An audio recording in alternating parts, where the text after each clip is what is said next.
Jika itu adalah perjalanan setengah-setengah maka itu akan baik-baik saja, tapi itu hal yang berbeda dengan kemewahan ini. Aku ingin tahu apakah dia akan menyesalinya setelah mendengar tentang perjalanan dari teman-temannya nanti. Aku pikir dia seharusnya ikut serta meskipun dia berada dalam kondisi fisik yang sedikit buruk, bahkan jika dia mendorong dirinya meskipun tidak mungkin. Meskipun begitu, ekspresi wajah para guru sedikit berat untuk perjalanan. Mungkinkah sementara bagi murid seperti kami ini adalah liburan, apakah pengawas hanya akan memperlakukan itu sebagai pekerjaan? Tidak. Sepertinya bukan seperti itu. Sementara Mashima Sensei melihat murid-muridnya yang sedang diam, aku melihat beberapa orang dewasa mengenakan pakaian kerja yang mulai mendirikan tenda khusus sedikit lebih jauh. Aku juga bisa melihat laptop di meja panjang. Suara kencang dari speaker yang datang bersama. Dengan desiran ombak, membuat para siswa mulai terlihat bingung. Mashima Sensei akan mengucapkan kalimat kejam, seolah-olah dia sedang menunggu udara berubah. Jadi, mari kita lanjutkan ke ujian khusus pertama di tahun ajaran ini. Ujian. Apa maksudmu? Pada saat itu, ketika masalah ini muncul, bukan hanya orang-orang di sekitar Ike. Sepertinya semua kelas sudah siap meledak. Sampai sekarang, tidak, bahkan sekarang, para siswa berpikir bahwa itu hanya perjalanan kelas. Mereka berkumpul seakan mereka sedang diserang secara tiba-tiba. Liburan kami di musim panas bergantung kepada kebijakan sekolah. Tapi, seperti yang aku duga, ini hanya ilusi belaka. Perubahan dari setiap ekspresi siswa menjadi ketegangan yang memuncak. Periode durasi akan menjadi 1 minggu. Ini berakhir pada siang hari pada tanggal 7 Agustus. Mulai sekarang, kalian akan tinggal di pulau yang tidak berpenghuni ini selama 1 minggu. Ini adalah ujian untuk melihat apakah kalian bisa hidup bersama sebagai satu kelompok atau tidak. Selanjutnya, ujian khusus ini dirancang mengacu pada pelatihan kehidupan nyata untuk perusahaan. Sebelum kita mulai, aku akan memberi petunjuk tentang apa yang diperlukan untuk menghadapi ujian khusus ini. Karena pulau ini tidak berpenghuni, tidak ada kapal atau perahu, apa yang akan kalian lakukan harus bisa menyesuaikan diri. Kelas B dan kelas C yang dekat dengan Mashima Sensei terpukul dengan pernyataan ini. Benar. Menaiki kapal tanpa alasan yang bisa dibenarkan, tidak diperbolehkan. Tinggal di pulau ini mengharuskan kalian mempertimbangkan segalanya, mulai dari tempat tidur hingga persiapan makanan. Saat ujian dimulai, setiap kelas secara terpisah akan menerima 2 tenda dan 2 senter. Kalian akan diberi 1 kotak korek api. Tidak ada larangan dalam membawa krim tabir surya. Setiap orang akan menerima 1 sikat gigi. Sebagai pengecualian, barang khusus diizinkan tanpa batasan hanya untuk anak perempuan. Kau bisa meminta sesuatu kepada guru wali kelas kalian. Itu saja. Yang tersisa sekarang adalah memberikan ketentuan. Apa? Jadi untuk memenangkan ujian pulau tidak berpenghuni ini, aku harus berperan menjadi korban yang selamat. Sekarang ini bukan waktu untuk berbicara omong kosong. Ini bukan anime atau kartun. Kita tidak bisa tidur bersama hanya dalam 2 tenda. Dan apa yang akan kita lakukan tentang makanan? Aku tidak bisa melakukan ini. Ike membuat keributan dengan suara kencang sehingga semua orang bisa mendengarnya. Mengembangkan kemandirian saat tinggal di sebuah pulau terpencil.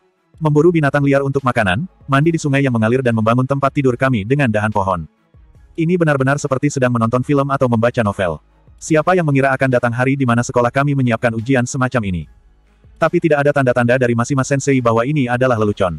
Tidak. Bagiku, dia sama sekali tidak tercengang. Dan kemudian datang kalimat berikutnya. Mungkin bukan keuntungan kalian untuk mengetahuinya, tapi aku akan memberitahu kalian sedikit informasi kecil. Pulau tidak berpenghuni ini adalah milik perusahaan besar, sama dengan yang merancang ujian ini adalah operasi rahasia, jadi tidak ada orang lain yang tahu apa yang terjadi di pulau ini. Tidak mungkin. Jadi, ini bukan hanya beberapa operasi khusus. Pulau itu sendiri memainkan peran penting dalam keseluruhan ini. Inilah sebabnya kenapa hal itu menjadi ujian. Tidak mungkin. Ini tidak mungkin terjadi.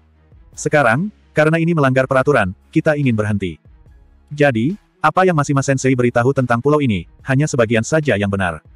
Di dunia ini, ada banyak bentuk usaha lain seperti sekolah kita yang lakukan dan tujuan pelatihan bisa saja tiba-tiba berubah. Tempat kerja kalian bukan hanya kursi kalian di kantor tapi juga kemampuan kalian untuk bergerak maju oleh lemparan dadu kalian, sama seperti saat gaji kalian diputuskan. Dunia jauh lebih luas dan lebih dalam dari yang kalian tahu. Melihat gerakan ceroboh Ike, Cabashira Sensei mengatakan ini dengan suara tajam dan melanjutkan. Dengan kata lain kalian bisa menarik garis tipis antara kenyataan dan ilusi.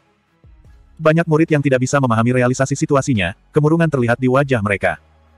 Apa arti dari ujian khusus ini? Aku yakin kalian berpikir seperti ini sekarang.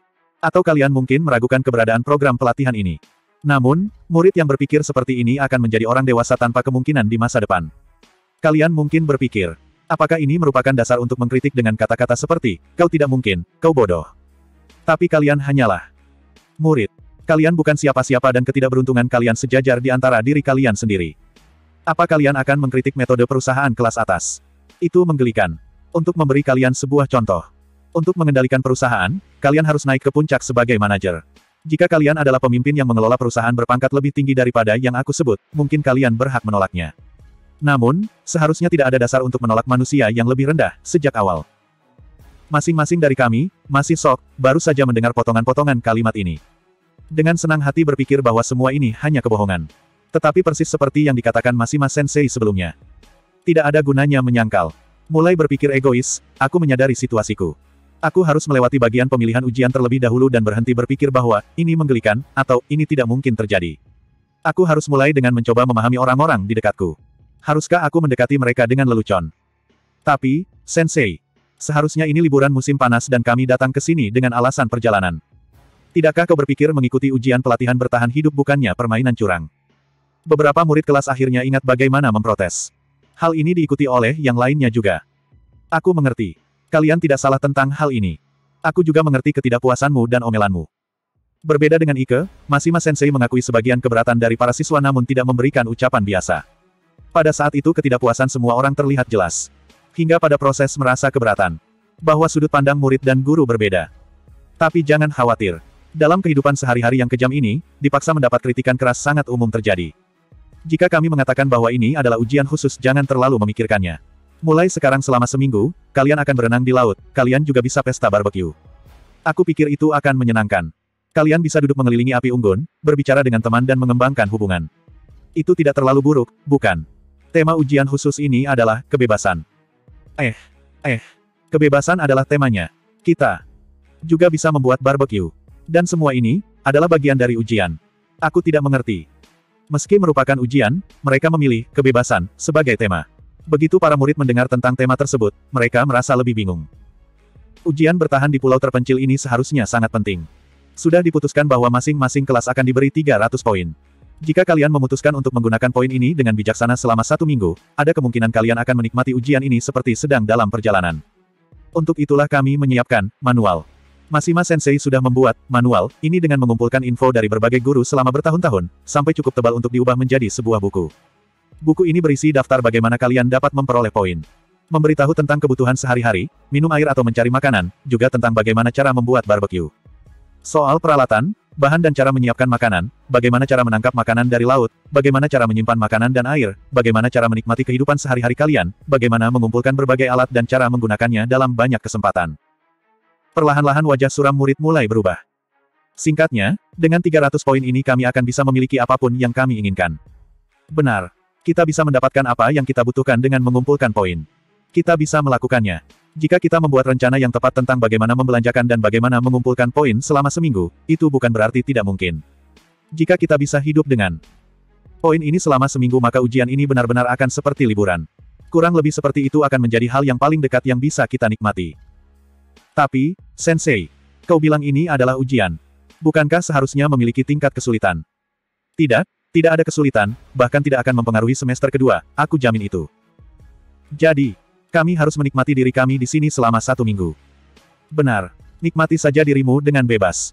Tentu saja, untuk menjalani kehidupan masyarakat dengan minimum yang diperlukan, harus ada peraturan yang harus kalian patuhi, sehingga ini tidak akan menjadi hal yang sulit bagi kalian. Haruskah kami berasumsi bahwa sebenarnya tidak ada risiko? Jika demikian, maka kami harus mencari tahu maksud sebenarnya dari ujian ini. Jadi kami berpura-pura seperti sedang liburan musim panas yang sederhana, seperti perubahan perjalanan kelas dalam 1 putaran. Apa artinya ini? Aku bertanya-tanya. Berpikir terus-menerus. Mungkin aku belum menyadari maksud sekolah. Tapi beberapa kata berikutnya oleh Mashima Sensei membuat tujuan ujian ini menjadi lebih jelas. Ketika ujian khusus ini selesai, poin dari setiap kelas yang tersisa, akan ditambahkan ke dalam setiap poin kelas. Poinnya akan tercermin saat liburan musim panas selesai. Kata-kata terakhir ini terdengar seperti embusan angin yang bertiup ke sebuah pantai musim panas. Awan debu berbisik sampai ke langit. Tidak ada kesalahan, kata-kata terakhir Mashima Sensei adalah pukulan terbesar hari ini dan kami semua memikirkannya. Ujian tertulis menghitung kemampuan sastra, dalam ujian superioritas ini ditentukan oleh kelas secara keseluruhan. Setiap kali kelas D membagi poin dan meletakkan di tempat yang sangat ketat. Karena itulah saat ini kami harus menerapkan peraturan dengan sempurna, sehingga kami membuat perbedaan. Sepertinya tidak ada kerugian yang signifikan antara kelas A dan D. Jika kami bisa bertahan selama seminggu, bisakah kami melihat poin pribadi kami yang bertambah banyak? Itu benar, ini bukan ujian kemampuan ilmiah, kami bersaing memperebutkan daya tahan dalam bentuk pertempuran. Meski tidak menolak keinginan untuk menang, kami harus bertahan dengan sabar. Jadi kami harus bisa mencapai peringkat tinggi di kelas. Bahkan kata-kata Ike bukan sekedar mimpi. Setiap kelas akan menerima satu salinan, manual. Jika itu hilang entah bagaimana, penerbitan ulang mungkin dilakukan, tapi itu memerlukan pengeluaran poin, jadi jaga itu baik-baik. Sekali lagi, ada satu murid kelas A yang tidak hadir.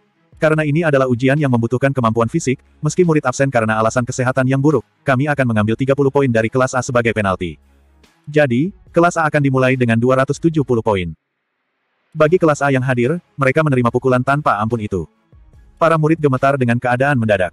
Kelas lainnya, pasti terlihat terkejut dengan penarikan 30 poin tersebut. Akhir kalimat Mashima Sensei menandai akhir pengumuman. Setiap guru wali kelas memegang sebuah mikrofon dan memanggil kelas masing-masing, sambil mencoba memberikan penjelasan tambahan. Kami berkumpul di sekitar guru wali kelas kami, Cabashira Sensei. Jarak antara keempat kelas menjadi terpisah. Dari bulan depan 30.000 poin, dari bulan depan lagi 30.000. Mulai bulan depan lagi 30.000. Ayo kita lakukan. Ike dan yang lainnya membuat pose kemenangan. Para perempuan juga terlihat senang saat mereka mendiskusikan hal-hal apa saja yang dibutuhkan, keinginan terbesar kelas D adalah mengumpulkan lebih banyak poin. Kami hanya harus mengabaikan hidup dalam kemewahan selama 1 minggu. Ini sangat sederhana dalam pikirannya. Sekarang untuk semua anggota kami akan membagikan jam tangan. Kalian akan memakainya selama 1 minggu sampai akhir ujian. Kalian tidak diizinkan untuk melepaskannya. Jika kalian melepasnya, hukuman akan dilakukan. Jam tangan ini tidak hanya merupakan penunjuk waktu, tetapi juga dapat melacak suhu tubuh, denyut nadi kalian, mendeteksi gerakan dan indera kalian, ini juga terdapat GPS. Ini dilengkapi dengan cara seperti itu sehingga kalian bisa menggunakannya bahkan dalam keadaan darurat. Jika kalian menemukan diri kalian dalam keadaan darurat, tolong tekan tombol ini. Ini diberikan kepada kami dengan baik oleh pabrikan berkat Cabashira Sensei. Saat kelas D mengambil tenda mereka, Cabashira Sensei membawa kotak itu untuk membagikan jam tangan. Ketika kau bilang dalam keadaan darurat, apa seperti saat beruang muncul? Sebagai contoh, ini adalah sebuah ujian khusus, kau harus melihat ke kiri dan ke kanan, maka ada kemungkinan kau bisa menemukan jawaban atas pertanyaanmu. Menceritakan sesuatu seperti ini, itu sangat menakutkan. Aku tidak berpikir bahwa ada binatang liar di sini. Jika ada murid kami yang terluka, itu akan menjadi masalah besar. Sebenarnya kami memberikan jam tangan ini untuk kebaikan murid kami. Kita berada di pulau tidak berpenghuni, jadi, demi reputasi sekolah dan jaminan keselamatan kita, bukankah itu sesuatu yang harus dilakukan? Dengan kata-kata halus ini, jam tangan disebarkan untuk memastikan keamanan kami. Jadi bukan hanya mata para guru yang akan menyaksikan para murid tapi juga perangkat ini akan memantau pergerakan para murid di pulau tersebut. Ini persis seperti memiliki kamera tersembunyi di dalam kelas sekolah. Pemantauan kondisi fisik kami, untuk menghadapi keadaan yang tidak terduga juga. Plus, helikopter yang aku lihat di kapal. Mungkin sudah bersiap untuk terbang jika terjadi keadaan darurat. Saat jam tangan dibagikan, masing-masing murid memakainya di tangan kiri atau kanan, sesuai yang mereka sukai. Tapi apakah boleh masuk ke dalam air sambil memakai ini? Tidak masalah. Ini tahan air. Tapi, jika dalam keadaan tidak berfungsi kami akan segera menggantinya. Namun, kami sudah menjalankan protokol manajemen uji coba oleh orang yang terpercaya. Ujian khusus ini dirancang oleh sekolah dengan keanehan dan kemewahan, menurutku ini bukanlah yang pertama kalinya. Ini harus dilakukan dengan mempertimbangkan bahwa berbagai situasi mungkin terjadi. Namun mungkin ada beberapa yang terlewat. Cabashira Sensei mulai sekarang, selama seminggu kami akan tinggal di pulau ini. Apa ada cara untuk bisa bertahan tanpa mengeluarkan poin sama sekali? Sekolah bersaing secara keseluruhan, bukan? Untuk makanan dan air juga, kau harus memulai persiapan. Sepertinya tenda kalian tidak mencukupi. Berpikir tentang solusi untuk masalah ini juga merupakan bagian dari ujian. Tidak ada yang aku tahu tentang itu. Anak laki-laki dan perempuan terlihat sangat bingung. Pikiran bahwa kami tidak akan memiliki perasaan nyaman ketika tidur. Tidak masalah, jika kau bisa menangkap ikan dengan benar, kalian juga bisa menemukan buah di hutan, kan? Gunakan daun atau pohon untuk membuat tenda, kau tahu. Lakukan yang terbaik bahkan dalam keadaan terburuk kalian. Kata Ike dengan acuh seakan tidak ada kecemasan namun termotivasi sepenuhnya oleh 300 poin yang tersimpan. Akan lebih baik hidup sendiri, tapi kelas terdiri dari lebih dari 30 orang. Bahkan jika mereka mengatakan bahwa semua anggota perlu mendapatkan hal-hal penting, mungkin itu tidak akan berjalan dengan baik. Maafkan aku Ike, tapi aku rasa itu tidak akan berjalan seperti yang kau harapkan. Bukalah manual yang dibagikan. Hirata melakukan apa yang dikatakan Cabashira Sensei dan membuka manual yang kami terima. Pertama, mari kita baca bagian di halaman terakhir tempat hal yang dinilai terdaftar. Itu akan menjadi informasi yang sangat penting yang akan melambangkan ujian khusus ini, tergantung pada kalian seakan kalian akan mati atau hidup. Pada halaman terakhir ada deskripsi yang mengatakan, sanksi yang ditetapkan akan dikenakan pada mereka yang termasuk dalam kategori berikut. Mereka yang diperkirakan berada dalam kondisi fisik yang sangat buruk atau mengalami cedera serius akan kehilangan 30 poin sekaligus menjadi absen. Jika terjadi pencemaran lingkungan ditemukan, kau akan kehilangan 20 poin. Masing-masing dari kalian akan kehilangan 5 poin. Jika kalian absen dari panggilan bergilir setiap hari pukul 8 pagi dan 8 malam. Dan hukuman terbesar dinyatakan dalam 4 hal. Dalam kasus seperti tindakan kekerasan terhadap kelas lain, mencuri peralatan atau merusak, kelas yang tergabung dengan murid yang terlibat akan segera didiskualifikasi dan poin pribadi subjek akan disita secara menyeluruh. Itu terlihat seperti kelas telah menerima hukuman peraturan ini juga. Keempat tindakan sangat masuk akal sementara 3 yang tersisa adalah aturan yang cukup jelas karena tidak membiarkan setiap siswa melakukan hal-hal yang tidak masuk akal. Dengan panggilan bergilir di pagi dan malam hari, tidak mungkin untuk tidur di luar ruangan sepanjang malam, tetapi juga menekan perilaku kejam sejumlah kecil orang di sekitar secara acak juga. Dengan kata lain, ini adalah kontes untuk menguji daya tahan seseorang, sebagai sekolah yang merawat anak-anak mereka yang berharga, dapat dikatakan bahwa ini adalah peraturan yang harus dihindari. Terserah kalian untuk berperilaku tidak masuk akal, tapi jika 10 murid merasa sakit, kesabaran dan usaha, kalian akan hilang dalam sekejap. Begitu kalian memutuskan untuk absen, kalian tidak dapat kembali ke ujian. Bila kau ingin melewatinya, aku ingin kau menjadi tegas, Ike. Beberapa murid yang membuat anggapan bingung, mengetahui bahwa kemungkinan bertahan dalam percobaan dengan hanya ketekunan telah dikecualikan. Strategi untuk tidak menggunakan satu pun poin menjadi tidak mungkin, sejak kelas lain menentang tantangan untuk bertahan hidup dengan seluruh kekuatan hampir hilang. Pada saat bersamaan, apakah kau akan ikut bermain atau mengundurkan diri pada nasib dalam ujian khusus ini? Sepertinya bukan hanya kesabaran yang menjadi pembeda di sini.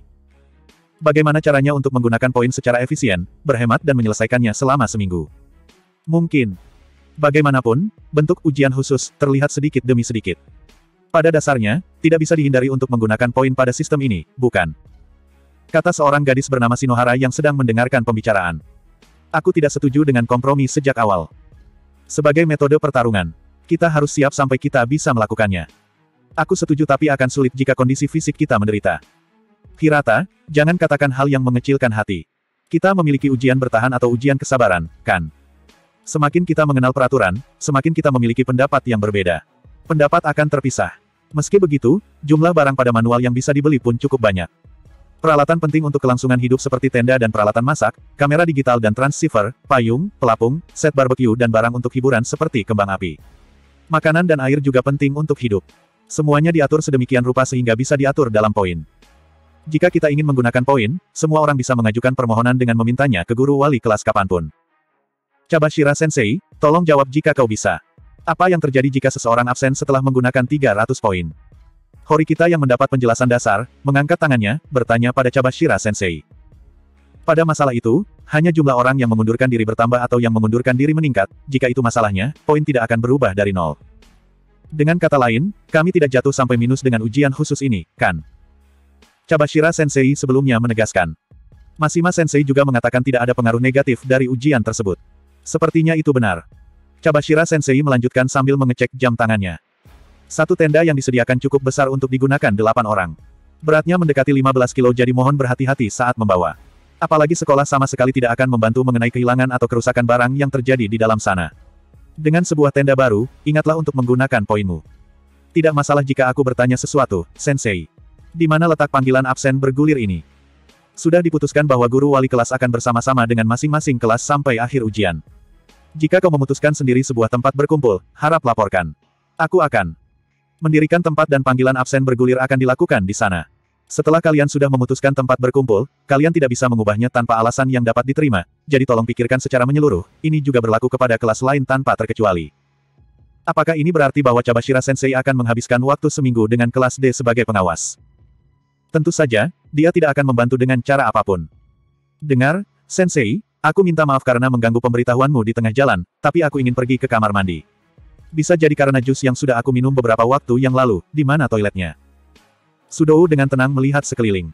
Sepertinya dia tidak mendengar pengumuman itu. Kamar mandi. Aku sedang memikirkan untuk menjelaskannya mulai sekarang. Gunakan ini saat kau ingin pergi ke toilet. Dia tidak sengaja menyenggol kotak kardus dari tumpukan. Kemudian, dia mengupas pita plester dan mengambil kotak kardus yang dilipat. Hah? Apa itu? Ini adalah toilet. Masing-masing kelas akan disediakan dengan satu barang, tolong tangani ini dengan hati-hati. Bukan Sudou yang paling bingung dengan penjelasan ini, tapi gadis-gadis di kelas. Jangan bilang kami juga akan menggunakan itu. Orang yang sangat terkejut dan meninggikan suaranya bukan Karuizawa, tapi Shinohara. Alih-alih mengatakan bahwa ini adalah kelompok Karuizawa, gadis itu memiliki kehadiran untuk mengumpulkan dukungan tertentu dari gadis-gadis lain. Baik anak laki-laki dan perempuan akan bergantian. Tapi jangan khawatir, itu ada di dalam satu ruangan yang juga bisa digunakan untuk mengganti pakaian, tidak seperti kalian akan terlihat oleh siapa saja. Itu bukan masalahnya. Tapi ada di kotak kardus. Itu sama sekali tidak bisa diterima. Mungkin itu kotak kardus, tapi ini sangat bagus dan bisa juga digunakan pada waktu yang genting.